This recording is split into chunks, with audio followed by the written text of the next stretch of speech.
Provavelmente você viu essa fala do Lula aqui sobre os dividendos. Ele disse recentemente que neste país quem vive de dividendo não paga imposto de renda e quem vive de salário paga imposto de renda. Ou seja, ele traz aquela estratégia bem inteligente do nós contra eles, né? Ele pega a classe do proletariado e olha, aqui essas pessoas exploradas pelo empresário malvadão, eles pagam imposto sobre a renda. E esse cara aqui que está explorando a mão de obra dessas pessoas, ele não paga nada. Será que faz sentido que é isso? Será que chegou o fim dos dividendos no Brasil? Será que ainda vale a pena investir no Brasil, mesmo que haja uma tributação dos dividendos? A gente vai ver isso ao longo desse vídeo, então fica comigo até o final, já se inscreve aí no canal, deixa o dedo no like também para fortalecer cada vez mais aqui. E o que acaba acontecendo? Será que faz sentido o que o Lula falou?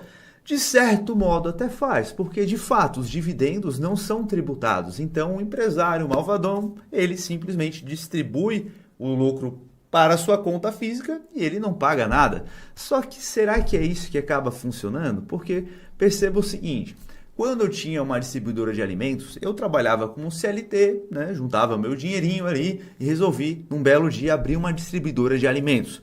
Fui lá, juntei meus 20 mil reais e comprei uma Ducato. Comprei a Ducato, financei o resto dela e aí agora eu preciso começar a trabalhar. Como é que eu preciso trabalhar aqui? O que eu preciso fazer? Pô, preciso comprar mercadoria. Fui lá, peguei um capital de giro para poder comprar mercadoria. Saí na rua para poder vender e tudo mais, daí nos mercados, supermercados, etc.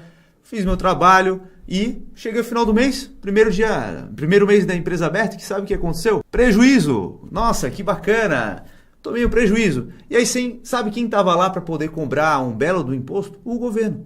Ou seja, o empresário ele paga imposto pra cacete, paga PIS, COFINS, CSLL, paga IPI, paga IRPJ, paga uma porrada de imposto.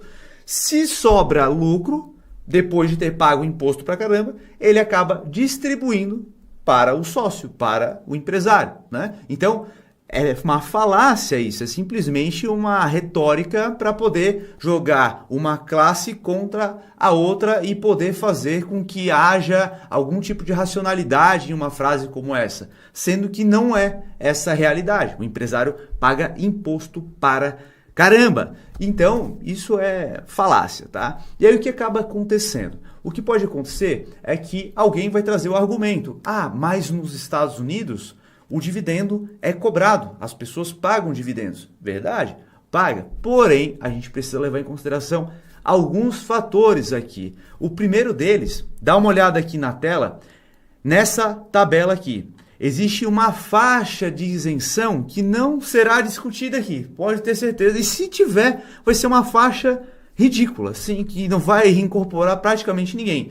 E lá nos Estados Unidos, a alíquota é zerada para quem ganha até 40 mil dólares por ano. Ou seja, isso acaba atingindo um percentual da população de 54%. E ainda há um desconto para quem ganha de 40.001 dólares até 441 mil dólares por ano. Ou seja, é uma faixa bem grande de desconto.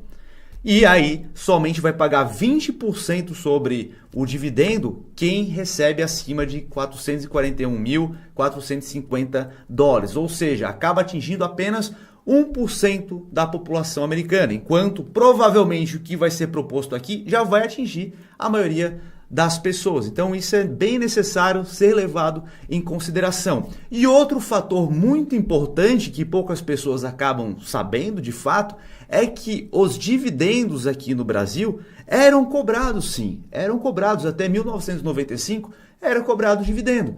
Porém, o próprio governo, ele acabou optando por cobrar IRPJ, aumentar a alíquota de IRPJ em troca da isenção do dividendo. Porque o que acaba acontecendo? Antes havia uma alíquota menor de IRPJ e o empresário ele simplesmente poderia não distribuir para a sua pessoa física aquele dividendo. Então o governo ele simplesmente não recebia aquele imposto. Por quê? Se o empresário está tocando a empresa está crescendo, eu quero que a empresa cresça, vou ficar reinvestindo aqui, reinvisto e não distribuo nunca para a minha pessoa física.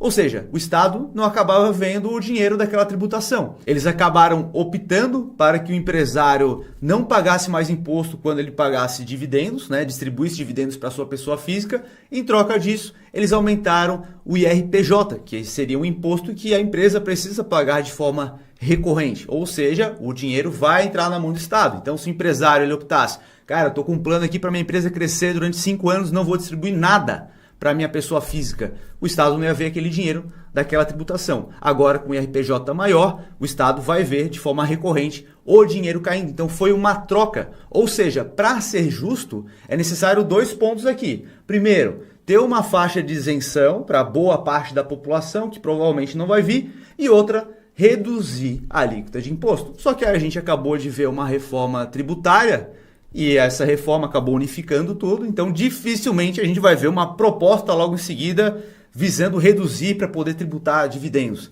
O que tu acha? Tu acha que vai ter algum tipo nesse sentido de proposta para ter uma faixa de isenção para a maior parte das pessoas que estão investindo ali, recebem alguns dividendos, não tem um dividendo absurdo vindo nessa conta? Comenta aí que eu quero saber. E outra coisa, quero saber também se você acha, se eles vão reduzir o IRPJ, não exatamente o IRPJ, mas reduzir algum tipo de alíquota para poder cobrar os dividendos. Comenta aí que eu quero saber a tua opinião. E a dúvida que surge agora é se vale a pena investir ainda, mesmo que seja tributado os dividendos, né?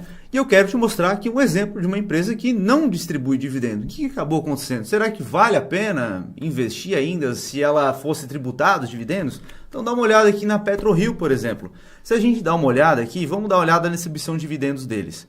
Eles não distribuem dividendo desde 2007. Houve uma reestruturação interna, mudaram toda a estratégia por trás da empresa, pararam de distribuir dividendos, focaram em crescimento e explorar campos maduros, né? Então, desde 2007, eles simplesmente não distribuem mais dividendos. E se a gente dá uma olhada na cotação aqui, a gente percebe que, vamos pegar aqui de 2020, aqui, ou mais, né? 2019 aqui, 2019, a gente percebe que houve uma valorização de 1.110% nesse período aqui. Ou seja, houve uma valorização absurda, multiplicou o capital de quem investiu lá em 2019 por 10 vezes. Ou seja, mesmo que ela não tivesse distribuído dividendos, o investidor ainda ganhou dinheiro.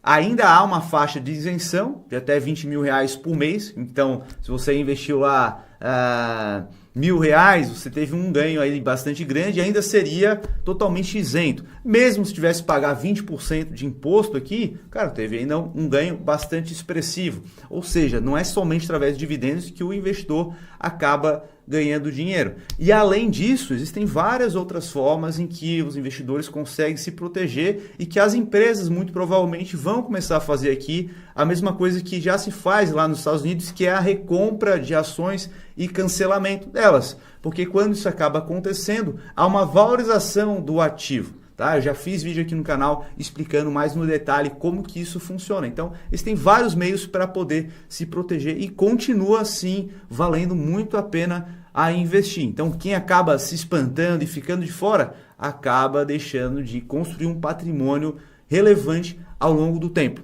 Curtiu o vídeo? Deixa o dedo like então, se inscreva no canal e não se esqueça que a gente tem um grupo lá no Telegram, um canal, uma comunidade de investidores. Então entra, é só clicar no link aqui embaixo. Te vejo lá, um abraço, até a próxima.